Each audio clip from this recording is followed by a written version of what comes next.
I was expecting no one to be here after the football last night, so this is a surprise in the least, and apologies in advance.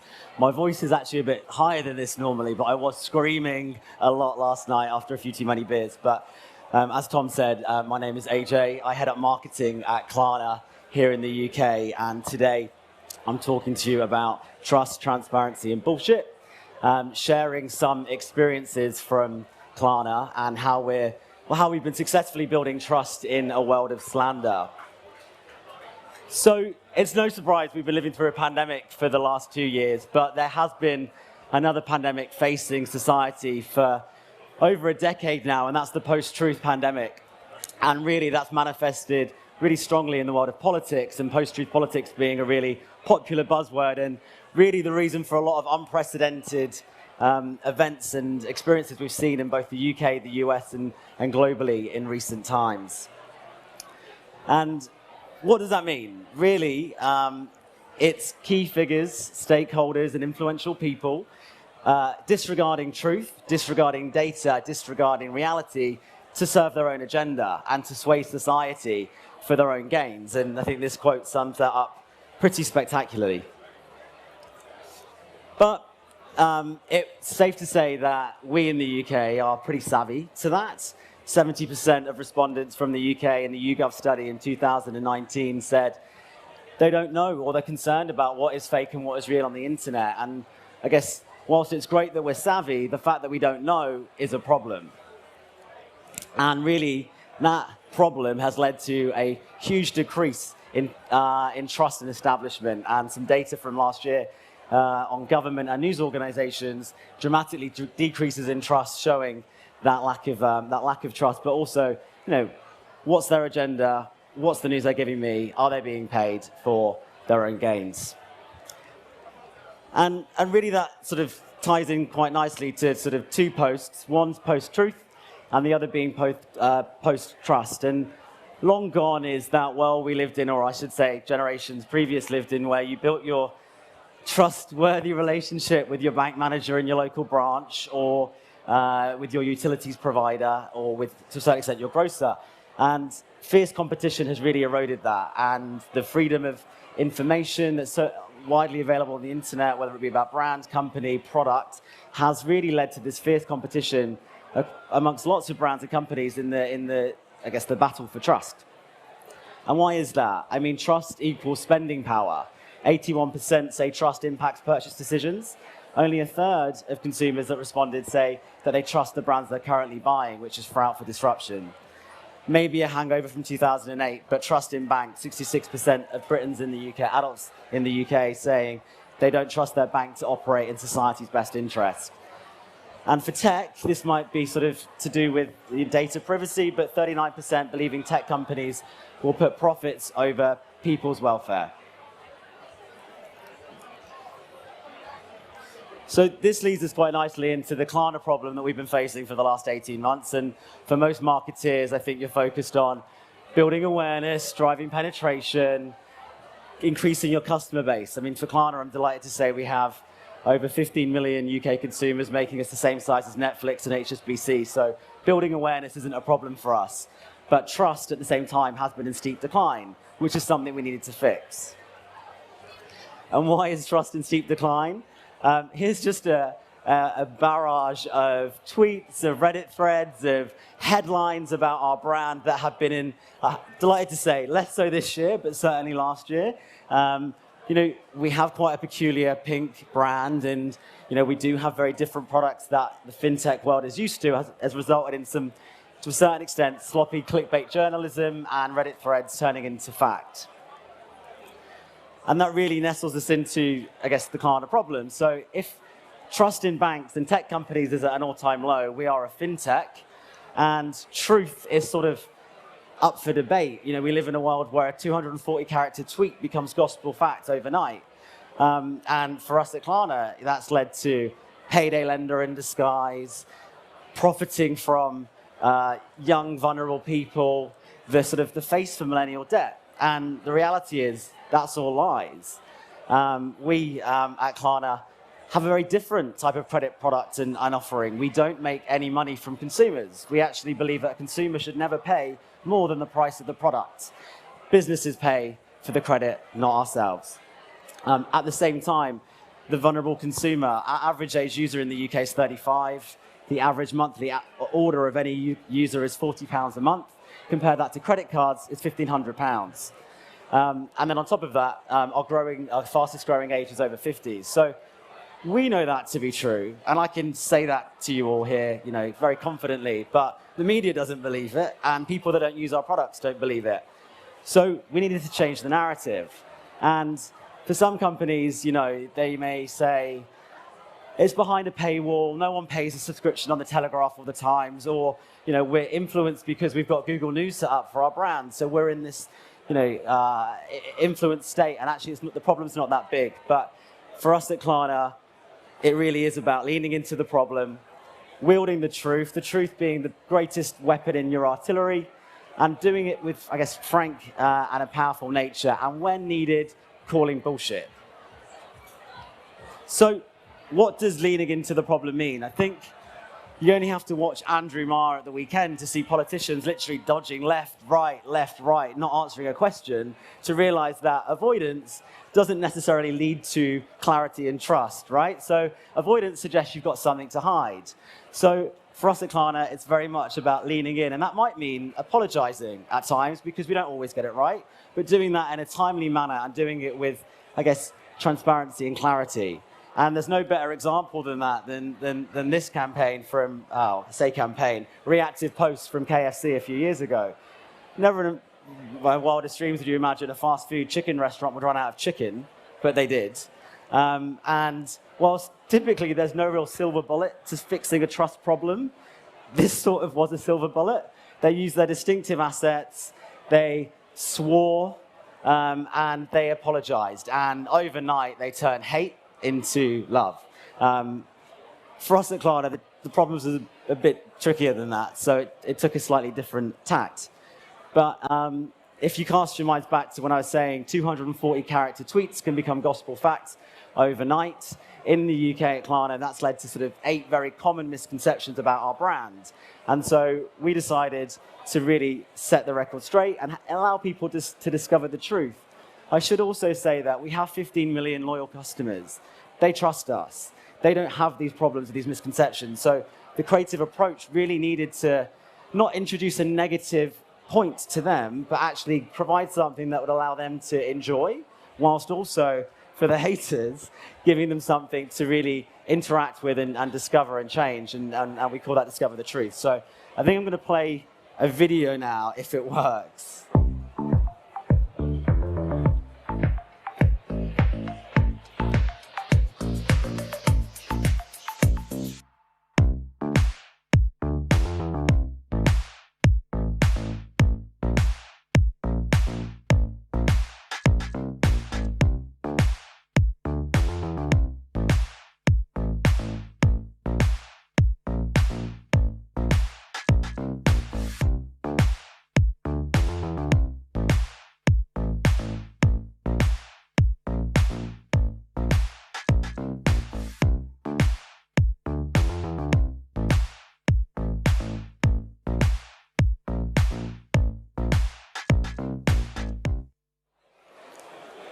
So they were 8 murals that were live across the UK in May and June. Each of the murals represented a common misconception about our brand. Some of them were quite factual, like we're targeting the youth, and actually, as I said, our average age user is 35. Some of them were slightly ridiculous. Klarna sounds like a feminine product, and yes, that is our brand on tampons and sanitary towels. And others were sort of factual again, making money from hidden fees. Again, we don't charge interest, we don't charge late payment fees. So all of the, I guess, the artworks, which are beautifully created, were designed to drive traffic to an interactive experience called the Mythbuster Challenge. And we're very much careful at targeting only light users, only people that rejected our brand, and an older audience than you'd expect, 40 plus. And they were invited to a gamified experience where they got to play each artwork and really bunk the myth. And that's the only sort of place where that copy of the myth existed, because we were very careful around message and didn't want to have that message too broad out in market. And on the murals, the only thing to say is, I guess each of these misconceptions started either from a Reddit thread, a headline in press, or a tweet. And so the murals were carefully selected to be in locations that were close by where that Reddit thread originated or where that tweet conversation was happening, so that we could invite the people that were in discussion to come down and see it for themselves.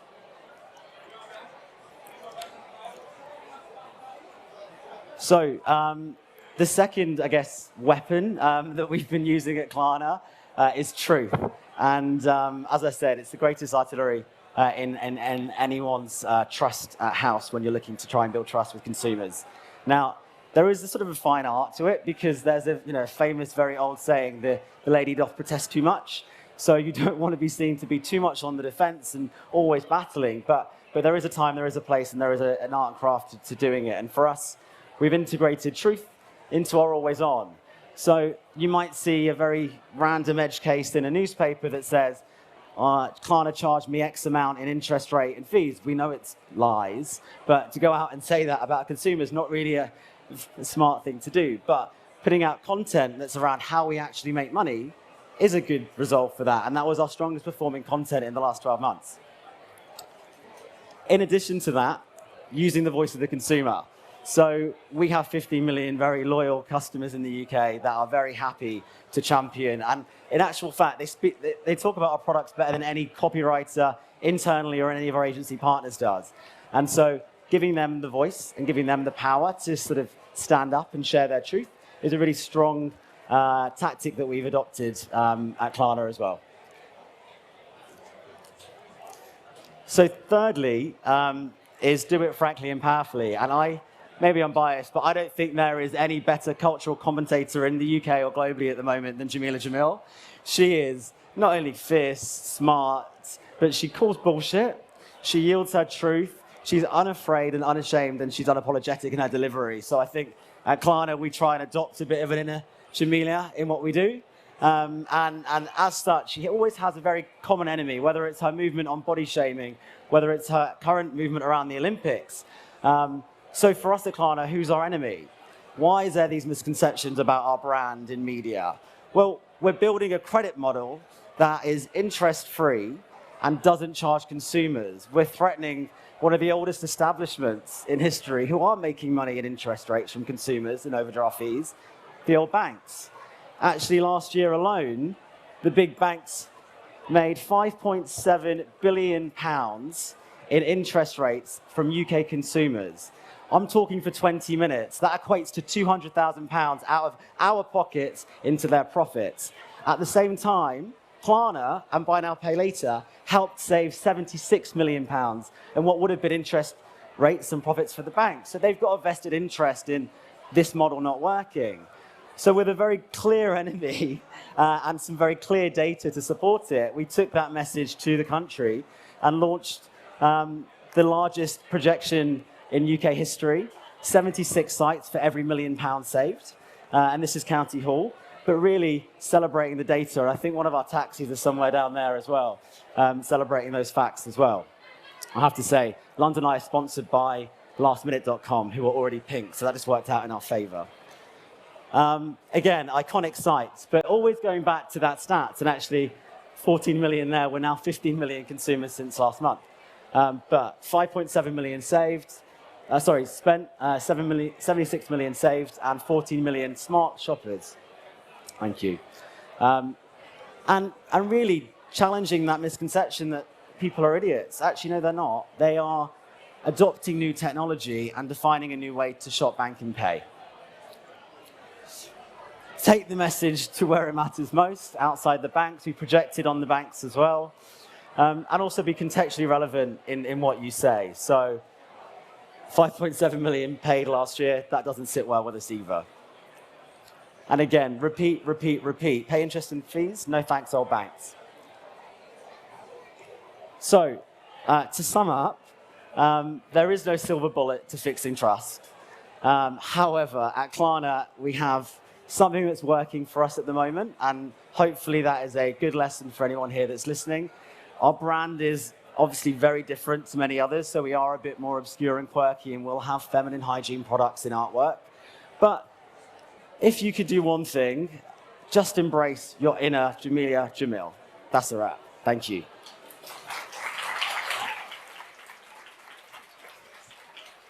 Thanks, AJ.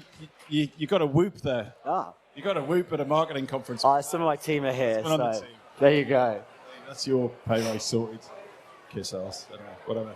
Right, you got loads of questions as well, which is a really, really good measure of how good that was. So it's really interesting. Oh, this question's from Joe. Thank you, Joe. It's really interesting that you chose to focus on trust and truth and not reinventing lending. Was there extensive research behind that? To a certain extent, yes. I mean, the research that was fueled the campaign was obviously the data that we see in our app when we do pulse surveys. And so typically, trust and awareness have been in parallel growing at the same time. Introduced a whole heat of media, and trust started to decline dramatically. So it felt that the only real thing to do, and also, I guess, our founder and CEO, Sebastian, is very ethically powerful in his point of view on the old establishment, and wanting to ensure that our truth got out there and celebrating that. So truth and trust was key, and it still will be ongoing. So you're on this mission to answer those myths and to move perception. How are you tracking it? How do you know this is working? I mean, the creative looks fantastic. I mean, range of different platforms, very provocative. But how are you making sure that it's going in the right direction? Yeah, so we have real-time data that sample surveys 100,000 UK consumers on a daily basis.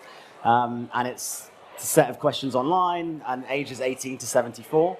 And so that provides us a daily dashboard to understand, are we moving the dial? So are they thinking more positive things and negative things about Klarna today than last week? Has trust increased? And I think since that campaign, we were at 20% trust at the start of the year. We're at 55% now. So it's a huge shift in just a short space of time.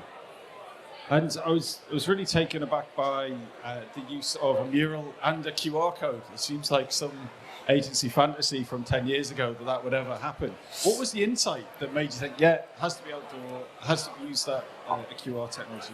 What convinced you that was the right idea? So a lot of the performance media, I should say, came from digital, because footfall for murals in May of this year, I hope most people were staying at home. But the insight behind the artwork, so the artist behind that is a chap called Ignacy. He's worked with some very famous brands like Gucci in the past. And so it was, in short, like, how do we do something that pleases 15 million people in the population and entertains them, whilst also debunks something ridiculous? And actually, mythical painting, myths felt like quite a nice connection point. So this question's from N Fox. What, with your feelings and mistrust towards traditional media, what channels do you favour with promotion outside of out of home? So normally, our number one channel for Klarna is our own Klarna Media Network. We have over 4 million, 4 million app downloads in the country. In the UK alone, we have over 5 million sort of in our email database, and sort of talking to them via our own media works the best. But as I said, for this campaign, they trust us already.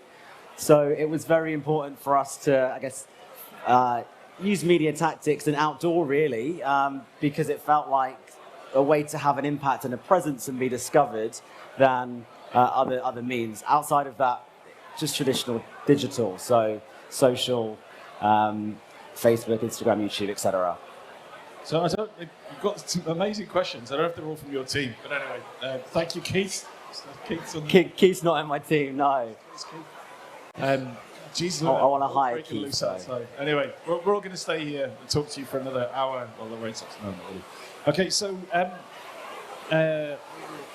have you ever suspected that competition or competitor PR spend and influence might have been behind the over-exaggeration about Klarna in the press? To a certain extent, maybe. We are the only buy now, pay later provider in the UK that doesn't charge late payment fees. Unfortunately, the likes of PayPal do.